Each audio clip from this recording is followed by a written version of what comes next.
ces vibrations du verre se transmettent à l'air, puis une onde se propage jusqu'à arriver à ton oreille où elle fait vibrer ton tympan. D'accord. Les vibrations du verre expliquent le son que tu entends. Ok, donc c'est la même chose sur cet instrument, c'est en frottant les tiges de verre qu'on fait du son. Pas du tout. C'est un cristal Bachet. Alors Bachet, pourquoi? Eh bien voilà, là vous faites la connaissance de deux frères, deux personnalités assez extraordinaires qui ont décidé autour des années, à partir des années 52 de travailler tout un aspect à la fois plastique et sonore du métal. Et puis vous voyez l'instrumentarium, mais vous voyez la relation, c'est comme si en fait vous avez des grandes structures qui sont devenues, par un travail de synthèse artistique, des miniatures. Et chacun en fait ont un son particulier. Et puisque j'ai fait un bel anachronisme en parlant de Britney Spears, on va en faire un deuxième en jouant sur le cristal Bachet, un instrument du XXe siècle, une musique de la fin du XVIIIe siècle, la musique de Rolig.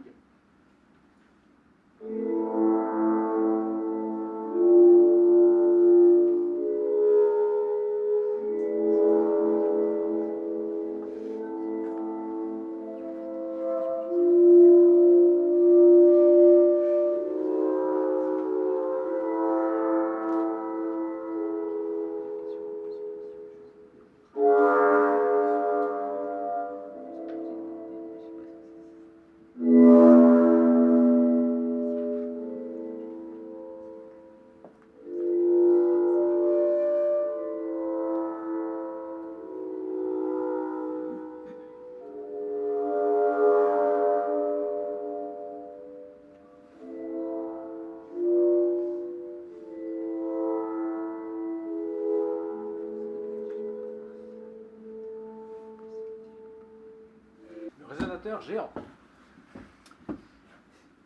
Elles viennent donner un timbre à l'instrument. On va pouvoir différencier donc le La du diapason, du La du cristal, du La d'une trompette.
Ça vibre.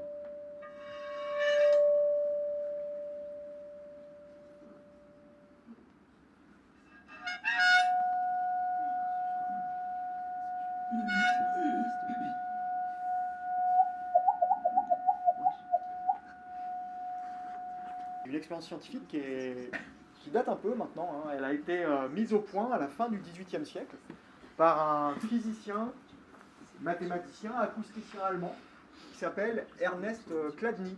Il n'est pas forcément très connu en France. Et dans ce traité, il donne 166 figures qui sont tout à fait comparables à celles que Frédéric a produites devant vous.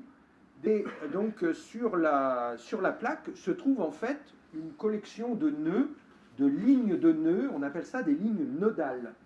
Et ces lignes nodales nous donnent en fait les régions de non-vibration, les régions de calme. Chladni donc a inventé un instrument qui s'appelle le phone.